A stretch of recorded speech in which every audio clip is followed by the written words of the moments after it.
Jayasuryan sir, എത്രത്തോളം നമ്മുടെ സർക്കാർ അല്ലെങ്കിൽ ആരോഗ്യ വകുപ്പ് പ്രശ്നങ്ങളില്ല, ഒറ്റപ്പെട്ട സംഭവമാണ് എന്നൊക്കെ ഉണ്ടായ പല ഇഷ്യൂസിനെയും അവഗണിക്കാൻ ഈ രീതിയിൽ മറുപടി നൽകിയാലും നമുക്കൊക്കെ അറിയാം. കേരളത്തിലെ മെഡിക്കൽ കോളേജുകളിൽ പ്രശ്നങ്ങളുണ്ട്. അതീവ ഗുരുതരമായ പ്രശ്നങ്ങൾ തന്നെയാണുള്ളത്. പക്ഷേ നിലവിൽ ഇത് എങ്ങനെ പരിഹരിക്കാം എന്നതിനെ പറ്റിയുള്ള മാർഗനിർദ്ദേശങ്ങളോ അല്ലെങ്കിൽ പരിഹാര മാർഗങ്ങളോ ഒക്കെ സർക്കാർ തേടിയിട്ടുണ്ടോ എന്ന് ചോദിച്ചാൽ അതും നമുക്കറിയില്ല. പക്ഷെ നിരന്തരം ഈ 2 മാസം കൂടുമ്പോൾ കേരളത്തിലെ ഏതെങ്കിലും ഒരു മെഡിക്കൽ കോളേജിൽ നിന്നും പ്രശ്നങ്ങൾ ഉയർന്നു വരുന്നു എന്നത് കേരളത്തിൽ നിത്യസംഭവമായിട്ടുണ്ട്. ഞാൻ ഈ പറഞ്ഞ പ്രസ്താവനയോട് ജയസൂര്യൻ സാർ എത്രത്തോളം യോജിക്കുന്നു, അല്ലെങ്കിൽ ഈ വിഷയത്തെ എങ്ങനെ വിലയിരുത്തും? നീതു ഇപ്പോൾ ഉന്നയിച്ച വിഷയം കേരളത്തിന്റെ ആരോഗ്യ മേഖലയിലെ പ്രശ്നങ്ങളുടെ ഒരു തുമ്പ് മാത്രമാണ്. അതായത് ടിപ്പ് ഓഫ് ദ ഐസ്ബർഗ് എന്ന് പറയുമല്ലോ, മഞ്ഞുമലയുടെ അറ്റം മാത്രമാണ്. ഇതിന്റെ പിന്നിൽ വലിയ ഒരു ഡീല് നടക്കുന്നുണ്ട്. കേരളത്തിലെ മാർക്സിസ്റ്റ് പാർട്ടിയും ബഹുരാഷ്ട്ര കുത്തകകളും തമ്മിൽ ഒരു വലിയ ഡീൽ നടന്നുകൊണ്ടിരിക്കുകയാണ്. ആയിരക്കണക്കിന് കോടി രൂപയ്ക്ക് കേരളത്തിന്റെ ആരോഗ്യ രംഗത്തെ അമേരിക്കൻ കുത്തകകൾക്ക് വിറ്റ് കഴിഞ്ഞിരിക്കുന്നു എന്നുള്ളതാണ് വ്യക്തമായ വസ്തുത. ഞാനിത് കേവലം ആരോപണം എന്ന നിലയിലല്ല മുന്നോട്ട് വെക്കുന്നത്. ഈ കാര്യങ്ങൾ നമുക്ക് വിത്ത് എവിഡൻസ് നമുക്ക് കാണാൻ പറ്റും. അതിൽ ഒരു കാര്യമാണ് അമേരിക്ക ആസ്ഥാനമായിട്ടുള്ള KKR ഗ്രൂപ്പ് കേരളത്തിലെ വൻകിട ആശുപത്രികളെ എല്ലാം തന്നെ മേടിച്ചു കഴിഞ്ഞു. അതായത് അമൃത ഹോസ്പിറ്റൽ ഒഴികെ, അതിപ്പോ അമൃതാനന്ദ മൈക്ക് ഇത് വിൽക്കേണ്ട കാര്യം ഇല്ലാത്തതുകൊണ്ടായിരിക്കും. പക്ഷെ ബാക്കി നമ്മൾ നോക്കൂ, കിംസ് ഹോസ്പിറ്റലുകൾ വലിയ ഹോസ്പിറ്റലുകളാണ്. അതുപോലെ മലബാറിലെ ബേബി മെമ്മോറിയൽ ഹോസ്പിറ്റൽ വലിയ ഗ്രൂപ്പാണ്. ഇവരെയൊക്കെ അമേരിക്ക ആസ്ഥാനമായിട്ടുള്ള KKR ഗ്രൂപ്പ് ആയിരക്കണക്കിന് കോടി രൂപ മുടക്കി വാങ്ങിച്ചു കഴിഞ്ഞു. ഇതുകൂടാതെ മൈത്ര എന്ന് പറഞ്ഞ കോഴിക്കോടൊക്കെ വലിയ ഹോസ്പിറ്റലാണ്, കേരളം മുഴുവനുണ്ട്. ആ ഗ്രൂപ്പിനെ ഏറ്റെടുത്തിരിക്കുന്നത് ബ്ലാക്ക് സ്റ്റോൺ എന്ന് പറയുന്ന മറ്റൊരു അമേരിക്കൻ ബഹുരാഷ്ട്ര കമ്പനിയാണ്. അപ്പോ അമേരിക്ക ആസ്ഥാനമായിട്ടുള്ള ബഹുരാഷ്ട്ര കുത്തക കമ്പനികൾ ലോകമെമ്പാടുമുള്ള രാജ്യങ്ങളിലെ ആശുപത്രികളെ വാങ്ങിക്കൂട്ടുന്നത് പോലെ ഇന്ത്യയിൽ വന്നിട്ട് കേരളത്തിലെ ആശുപത്രികളെ മാത്രം വാങ്ങുന്നത് എന്തുകൊണ്ടാണ് അവർ ഉത്തരേന്ത്യയിൽ പോയി ആശുപത്രികൾ വാങ്ങാത്തത്? എന്തുകൊണ്ടാണ് കേരളത്തിലെ ആശുപത്രികൾ വാങ്ങുന്നത്?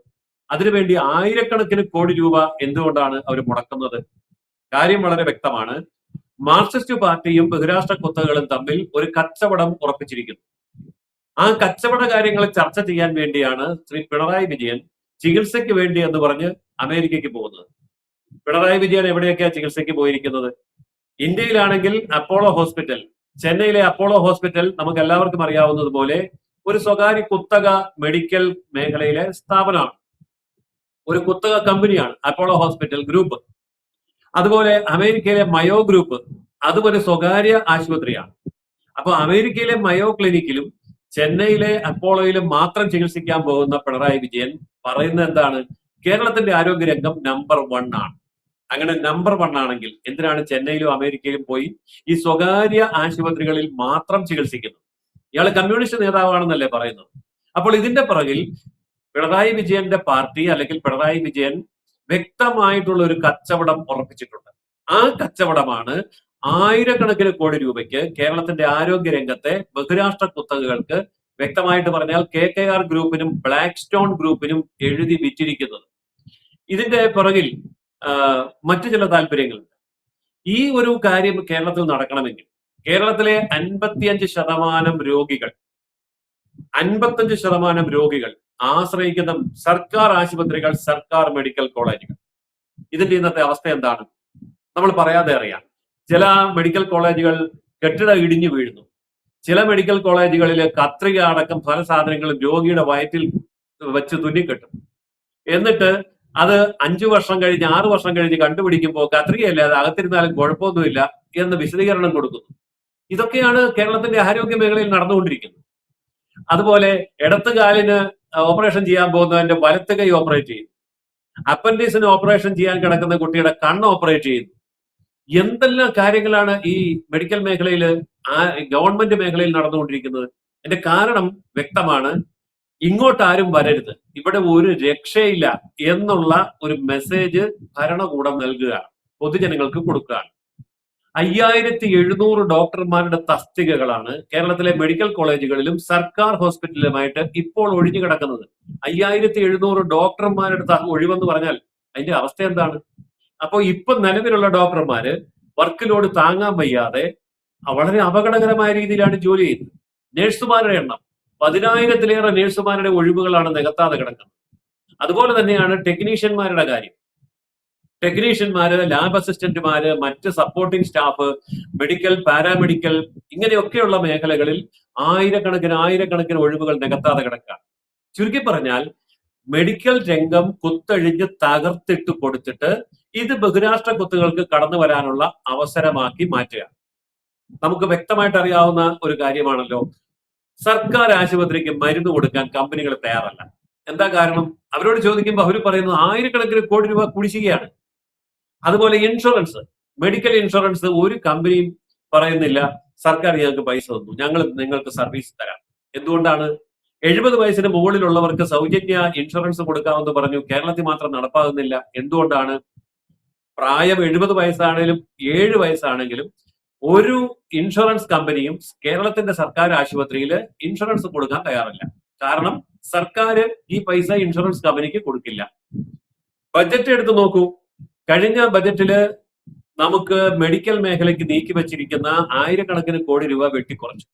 ഓരോ ബജറ്റും പിണറായി സർക്കാർ അവതരിപ്പിക്കുമ്പോൾ മുൻപ് ഉണ്ടായിരുന്ന ബജറ്റ് തുകയേക്കാൾ ആരോഗ്യ മേഖലയ്ക്കുള്ള തുക വെട്ടിക്കുറച്ച് കൊണ്ടുവരികയാണ്. അങ്ങനെ വെട്ടിക്കുറച്ച് കൊണ്ടുവരുമ്പോൾ എന്താ സംഭവിക്കുന്നത്?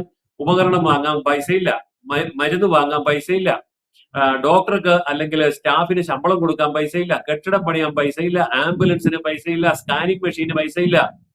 അങ്ങനെ പണമില്ലാതെ വരുമ്പോൾ ആശുപത്രിയിലെ സാങ്കേതികമായിട്ടുള്ള എല്ലാ മേഖലകളും മരവിക്കുകയും സ്തംഭിക്കുകയും ചെയ്യും. ഇത് മനഃപൂർവ്വമാണ്.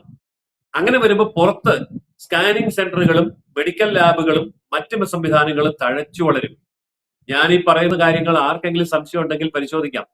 കേരളത്തിലെ സർക്കാർ മെഡിക്കൽ കോളേജുകൾ സ്ഥിതി ചെയ്യുന്ന നഗരങ്ങളിൽ വലിയ സ്വകാര്യ ആശുപത്രികൾ വലിയ ഗംഭീരമായിട്ട് നടക്കുന്നുണ്ട്. കേരളത്തിലെയും കേരളത്തിന് പുറത്തുമുള്ള വലിയ ലാബുകൾ അവിടെ വന്ന് അവരുടെ നിരവധിയായിട്ടുള്ള സെന്ററുകൾ, ഒന്നും രണ്ടും അല്ല, നിരവധി സെന്ററുകൾ ഓപ്പൺ ചെയ്തിട്ടുണ്ട്.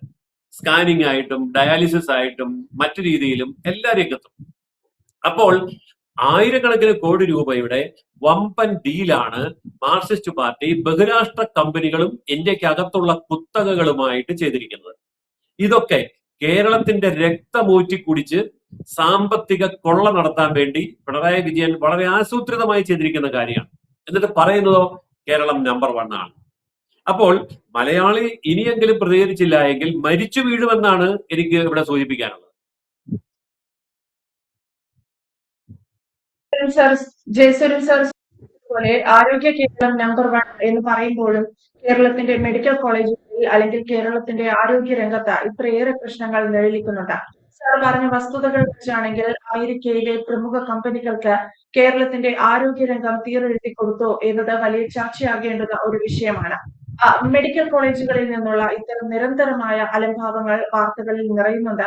ഇത് സാധാരണക്കാരെയാണ് ഏറ്റവും കൂടുതൽ എഫക്ട് ചെയ്യുന്നത് എന്നതാണ് ഖേദകരം.